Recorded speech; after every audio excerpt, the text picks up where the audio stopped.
सरकारची फसवी घोषणा। मराठा आरक्षणाचा जी.आर. निघूनही 1 महिना उलटला तरी देखील SEBC प्रमाणपत्र मिळेना। याबाबत संपूर्ण माहिती आपण पुढे पाहणारच आहोत। तत्पूर्वी जर आपण चॅनेलवर नवीन असाल तर चॅनेलला सबस्क्राइब करून घ्या। लाखोंच्या संख्येने आंदोलने झाल्यानंतर राज्य सरकारने 20 फेब्रुवारी 2024 रोजी मराठा समाजाला नोकरी व शिक्षणात स्वतंत्र प्रवर्गातून 10% आरक्षणाचा कायदा मंजूर केला। राज्यपालाच्या मंजुरीनंतर 26 फेब्रुवारी रोजी त्याचा शासन आदेश निघाला।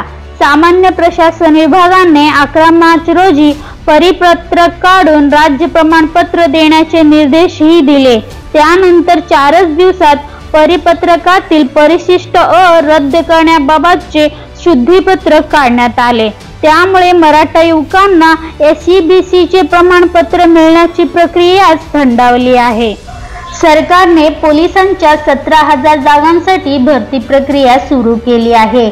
अर्ज दाखल करण्यासाठी 31 मार्च अंतिम तारीख आहे। म्हणजेच 8च दिवस बाकी असताना जात प्रमाणपत्र मिळत नसल्याने मराठा उमेदवारांना पोलीस भरतीत आरक्षणाचा लाभ मिळण्याची शक्यता धूसर आहे।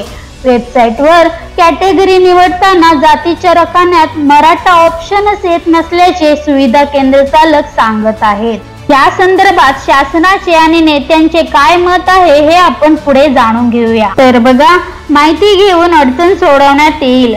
या प्रक्रियेत तांत्रिक अडचण असेल तर ती सोडवण्यासाठी प्रयत्न केले जातील। याबाबत मी लवकरच सेतू सुविधा केंद्र चालकांचीही बैठक घेऊन समस्या जाणून घेतो, असे छत्रपती संभाजीनगरचे जिल्हाधिकारी दिलीप स्वामी म्हणाले। तर पुढे बघा, जिल्हाधिकाऱ्यांना तातडीने निर्देश द्या। विद्यार्थ्यांना SEBC चे जात प्रमाणपत्र काढण्यासाठी अडचण येत आहे।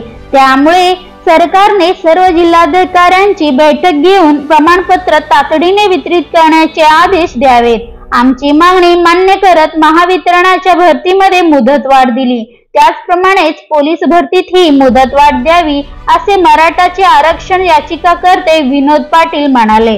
यावर समाज कल्याण विभागाचे काय मत आहे हे आपण जाणून घेऊया। SEBC सामाजिक व शैक्षणिक दृष्ट्या मागास घटक हे जात प्रमाणपत्र आणि नॉन क्रिमिलेअर देण्यासंदर्भातील मार्गदर्शक सूचना शासनाकडून देण्यात आल्या आहेत। त्याचा फॉर्मॅट समाज कल्याण विभागाकडून MHAIT ला देणे अपेक्षित आहे। यानंतर MHAIT कंपनीकडून SEBC प्रमाणपत्रासाठीच्या बाबी अपडेट करणे आवश्यक होते। मात्र दोन्ही विभागाकडून संथ गतीने काम सुरू असल्याने SEBC प्रमाणपत्र वाटपाचे काम ठप्प आहे, असे समाज कल्याण विभागाने म्हटलेलं आहे। तर मंडळी, अशाच महत्त्वपूर्ण न्यूज अपडेटसाठी व्हिडिओला लाईक, कमेंट, शेअर आणि चॅनेलला सबस्क्राइब करायला विसरू नका। धन्यवाद।